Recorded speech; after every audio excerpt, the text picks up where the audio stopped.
বিভিন্ন জেলার লোকদেরকে বলা হলো ঢাকায় আসার জন্য। তারা সকালবেলা ঢাকা আসার পরে এই দেশের আমাদের পুলিশ বাহিনী সহ বিভিন্ন ছাত্ররা এই আপামর জনগণকে পিটাইছিল। বলা হলো যে এরা আওয়ামী লীগের দোসর, এই কথা বলে এদেরকে পিটাইছে, এদেরকে নানাভাবে নির্যাতন করেছে, এদেরকে গ্রেপ্তার করেছে। এবং তার আগের দিনে 24শে নভেম্বর আবহাওয়া মোস্তফা আমিনকে ওনার বাসা থেকে গ্রেপ্তার করা হয়েছে। সম্মানিত বন্ধুগণ, আপনারা জানেন আবহাওয়া মোস্তফা আমিন এই অহিংস গণঅভ্যুত্থান বাংলাদেশ বিদেশ থেকে পাচারকৃত টাকা ফেরত আনার আন্দোলন উনি 2021 সাল থেকে শুরু করেছিলেন। এই পাচারকৃত টাকা ফেরত আনার জন্য তিনি যখন রংপুরের পীরগঞ্জে একটা সমাবেশ করতে গিয়েছিলেন 2022 সালে, তখন ওখানে তাকে গ্রেপ্তার করা হলো।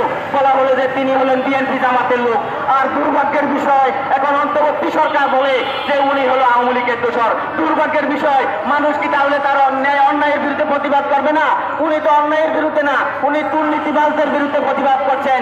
উনি যারা বিদেশে টাকা পাচার করছে তাদের বিরুদ্ধে প্রতিবাদ করছেন। এখন ডক্টর ইউনূস সাহেব তো বলছেন যে বিদেশ থেকে পাচারকৃত টাকা ফেরত আনবো। তাহলে যদি বিদেশ থেকে পাচারকৃত টাকা ফেরত আনার উদ্যোগ যদি আপনি এখন নেন, তাহলে সেই উদ্যোগটা 2021 সালে আবহাওয়া মোস্তফা আমিন নিয়েছিল।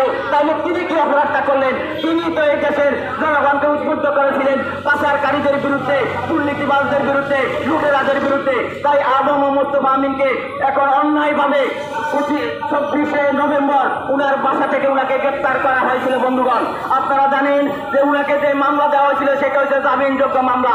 কিন্তু বলা হচ্ছে দেশে আইনের শাসন আছে, যদি আইনের শাসনে থেকে থাকে তাহলে একটা জামিনযোগ্য মামলায় গত 3 মাস আবহাওয়া মোস্তফা আমিনকে কেন জামিন দেওয়া হচ্ছে না? আমরা গত পরশু খবর নিয়েছি উনি কারাগারে ভীষণ অসুস্থ, তাকে সেখানে চিকিৎসাও দেওয়া হচ্ছে না। তাই আজকে এই অহিংস গণঅভ্যুত্থান বাংলাদেশের যারা সংগঠক বিভিন্ন জেলা থেকে এখানে উপস্থিত হয়েছেন, সকলেই তাদের একটাই দাবি যে আবহাওয়া মোস্তফা আমিনকে নিঃশর্ত মুক্তি দিতে হবে, না হলে আমরা স্বেচ্ছায় কারাবরণ করবো।